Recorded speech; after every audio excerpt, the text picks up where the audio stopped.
അന്തരീക്ഷവായുവിന്റെ ഗുണനിലവാരത്തിൽ ഏഷ്യയിൽ രണ്ടാമതെത്തി ഒമാൻ. ഒമാനിൽ ചിലയിടങ്ങളിൽ ഇന്നു മുതൽ ഒറ്റപ്പെട്ട മഴയ്ക്ക് സാധ്യത. ഫിഫ അറബ് കപ്പിൽ ഒമാൻ ഇന്ന് ജീവൻ മരണ പോരാട്ടം. ഇന്നത്തെ പ്രധാനപ്പെട്ട വാർത്തകളുമായി ഗൾഫ് അപ്ഡേറ്റ്സ് തുടങ്ങുകയാണ്. എല്ലാ പ്രേക്ഷകർക്കും സ്വാഗതം. Gulf updates Oman brought to you by Shahi foods and spices, powered by Purushottam Kanji exchange. അന്തരീക്ഷവായുവിന്റെ ഗുണനിലവാരത്തിൽ ഏഷ്യയിൽ രണ്ടാമതെത്തി ഒമാൻ.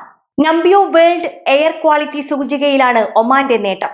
സിംഗപ്പൂരാണ് പട്ടികയിൽ ഒന്നാമത്. ഒമാൻ സുൽത്താനേറ്റിലെ അന്തരീക്ഷ നിലവാരം മെച്ചപ്പെടുത്താനുള്ള അധികൃതരുടെ ശ്രമങ്ങളാണ് ഇതോടെ ഫലം കാണുന്നത്.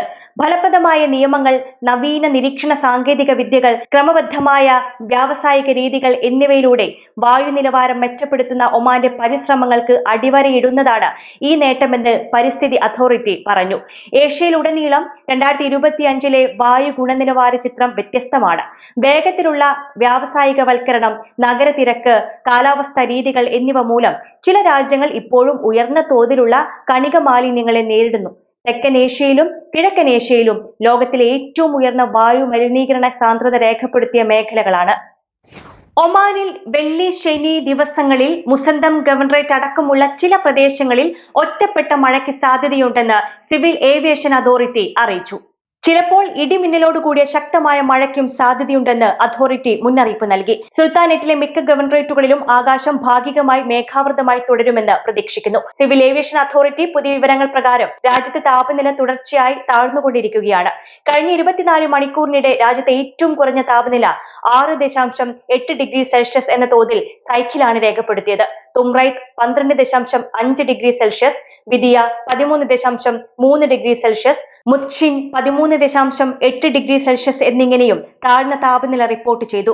ബഹ്ല, ധാങ്, യങ്കുൽ എന്നിവ പോലുള്ള ഉൾനാടൻ പ്രദേശങ്ങളിലും ഏകദേശം 14 ഡിഗ്രി സെൽഷ്യസ് താപനില രേഖപ്പെടുത്തി. ദോഹയിൽ നടക്കുന്ന ഫിഫ അറബ് കപ്പിൽ ഗ്രൂപ്പ് ബിയിൽ ഇന്ന് ഒമാനിൽ ജീവൻ മരണ പോരാട്ടം.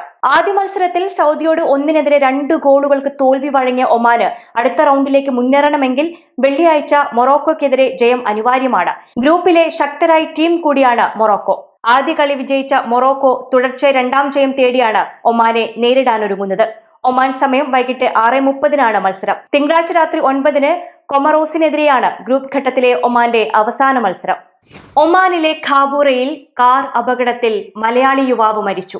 കോഴിക്കോട് കുറ്റ്യാടി പാലേരി ചെറിയ കുമ്പളം വാഴയിൽ അസ്ഹർ ഹമീദാണ് മരിച്ചത്.